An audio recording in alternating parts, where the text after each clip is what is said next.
সম্পর্কে জানাবেন। হিজরি নববর্ষ উদযাপনের শরীয়ত সম্মত পদ্ধতি কি? মুহররম মাসে আজকে প্রথম দিনটি গত হলো, অর্থাৎ 1447 হিজরি সালের প্রথম দিনটি আজকে গত হলো এবং ইতিমধ্যে দ্বিতীয় তারিখ অর্থাৎ 2রা মুহররম শুরু হয়ে গেছে। তো এই মুহররম মাসটি বছরের হিজরি বর্ষের প্রথম মাস। এই মাসটির নানান তাৎপর্যপূর্ণ দিক আছে। সবচেয়ে গুরুত্বপূর্ণ তাৎপর্যের দিক হলো যে এটি সম্মানিত 4 মাসের একটি এবং সম্মানিত 4 মাসের মধ্যে সবচেয়ে সম্মানিত মাস। বলতে পারি রমজানের পরে সবচেয়ে ফজিলতপূর্ণ মাস হলো এই মাসটি, সম্মানিত মাস। যে মাসকে নবী সাল্লাল্লাহু আলাইহি ওয়াসাল্লাম শাহরুল্লাহ বা আল্লাহর মাস বলে আখ্যায়িত করেছেন। যদিও সব মাসই আল্লাহর, কিন্তু এটির বিশেষ মর্যাদা এটা প্রমাণ করে আল্লাহর মাস বলাতে নবী সাল্লাল্লাহু আলাইহি ওয়াসাল্লাম পক্ষ থেকে। দ্বিতীয়ত হলো এই মাসের করণীয়। এ মাসে আমরা বেশি বেশি করে নফল রোজা রাখার চেষ্টা করব, কারণ নবী সাল্লাল্লাহু আলাইহি ওয়াসাল্লাম বলেছেন আফদালুস সিয়ামি বা'দা রমাদান শাহরুল্লাহিল মুহররম। রমজানের পরে সবচেয়ে উত্তম রোজা হলো আল্লাহর মাস মুহররম মাসের রোজা।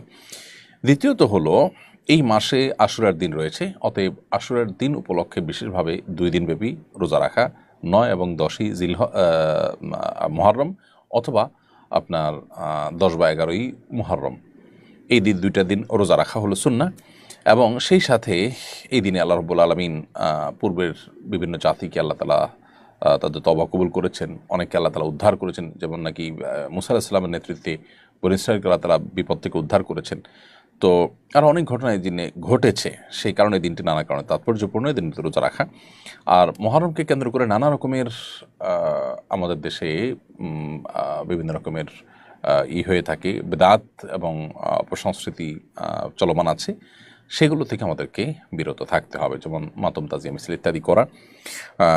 এই দিনে অর্থাৎ আশুরার দিনে কালবারাতে হোসেন রাদিয়াল্লাহু তাআলা নবী সাল্লাল্লাহু আলাইহি ওয়াসাল্লাম প্রিয় দৌহিত্র, তিনি শাহাদাত বরণ করেছেন নির্মমভাবে জালিমের হাতে।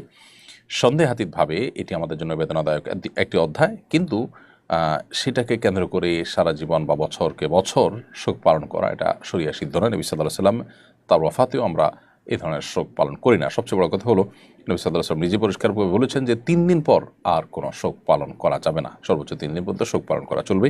একজন নারী যিনি স্বামী হারিয়েছেন, স্বামী মারা গেছেন, তার তিনি 4 মাস 10 দিন পর্যন্ত শোক পালন করবেন। এছাড়া আর কোনো বছরকে বছর ধরে শোক পালন করার কোনো অপশন শরীয়তে নেই।